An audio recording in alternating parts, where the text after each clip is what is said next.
tempat ini. Segera membubarkan diri. Kami mengambil tindakan hukum. Unjuk rasa menolak PPKM darurat di Bandung, Jawa Barat berakhir ricuh pada Rabu siang.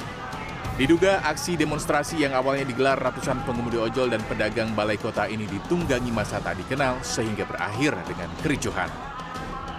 Selain melakukan konvoi dari Jalan Wastu Kencana, ratusan massa tidak dikenal tersebut juga melakukan pemblokiran Jalan Dago dan Sulanjana Bandung. Aksi pemblokiran jalan tersebut berimbas kemacetan panjang di ruas Jalan Sulanjana dan Dago. Petugas Polrestabes Bandung berupaya membubarkan dengan mengejar peserta unjuk rasa yang sebelumnya merusak fasilitas umum. Massa yang sebagian pelajar SMP dan SMA ini berhasil diamankan petugas.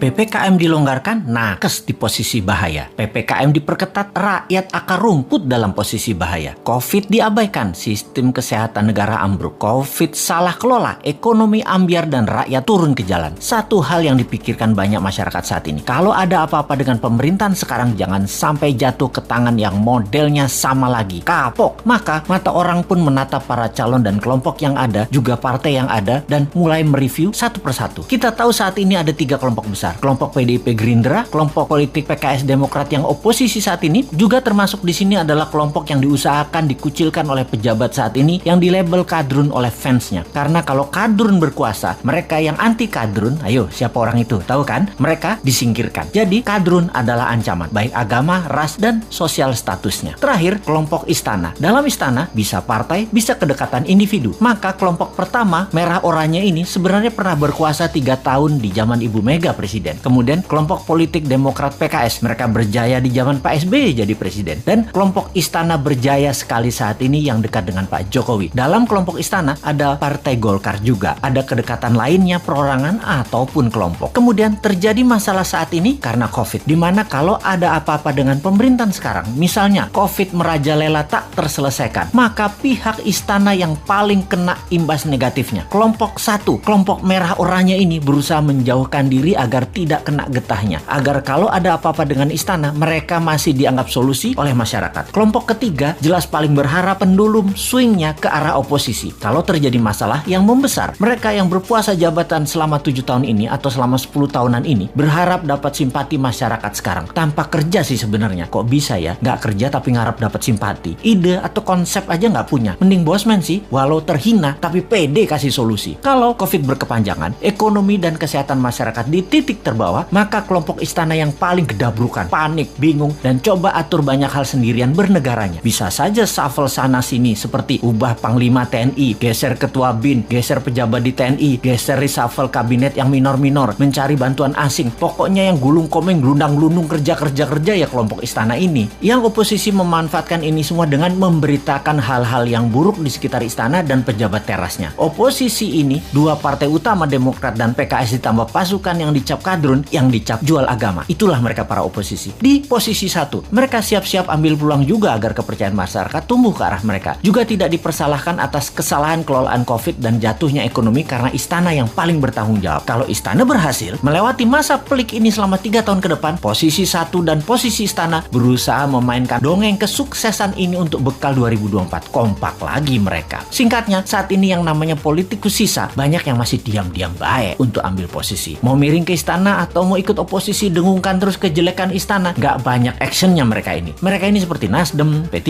PAN, PKB, Hanura. Partai-partai miring ke istana ini juga terasa sekali mereka lagi ambil jarak dengan istana sekarang. Deket enggak, jauh enggak, bantu enggak, ngerecokin dikit palingan. Inilah peta saat ini kalau kita persingkat. Nah, kita sekarang ke depan bagaimana? Kita sekali lagi ingatkan, 3 posisi tadi yaitu kelompok pertama merah oranye, kelompok istana, dan kelompok oposisi. Ini petanya kita tarik ke belakang. Kita lihat 20 tahun terakhir ini. 3 tahun Ibu Mega, 10 tahun Pak SBY, 7 tahun istana saat ini. Total 20 tahun. Kemudian kita list daftar calon pemimpin 2024. Para calon yang ada saat ini adalah datang dari ketiga genre politik yang ada. Sebutkanlah satu persatu. Pasti mengacu ke salah satu kelompok. Misalnya Pak Prabowo masuk kemana? Sudah tahu kan? Pak Erik misalnya masuk kemana? Pak Ganjar, Pak Anies, Pak Ridwan Kamil masuk kemana? Jelas ya? Ini pertanyaan new mind sekarang. Apakah dalam 20 tahun terakhir negara Indonesia jadi negara superpower? Apakah Indonesia jadi negara yang ditakuti dan disegani disegani di sekitar kawasan? Apakah Indonesia jadi negara tidak impor lagi dan menjadi negara produsen kelas dunia? Apakah pendidikan Indonesia terbaik di dunia saat ini? Apakah sumber daya alam Indonesia masih utuh atau sudah mulai habis tanpa membuat Indonesia jadi kaya? Bener nggak? Pertanyaannya sekali lagi, yakin masih mau sama mereka yang model kelolaan negaranya pasti sama seperti dalam 20 tahun terakhir ini? Yakin masih memilih orang yang di etalase itu semua? Berani nggak ambil yang baru, yang beda, yang timnya kuat di dalam dan di luar negeri, yang bukan genre bernegara ala 3 kelompok yang berkuasa, yang akan menyatukan semuanya di bawah kekuatan yang baru?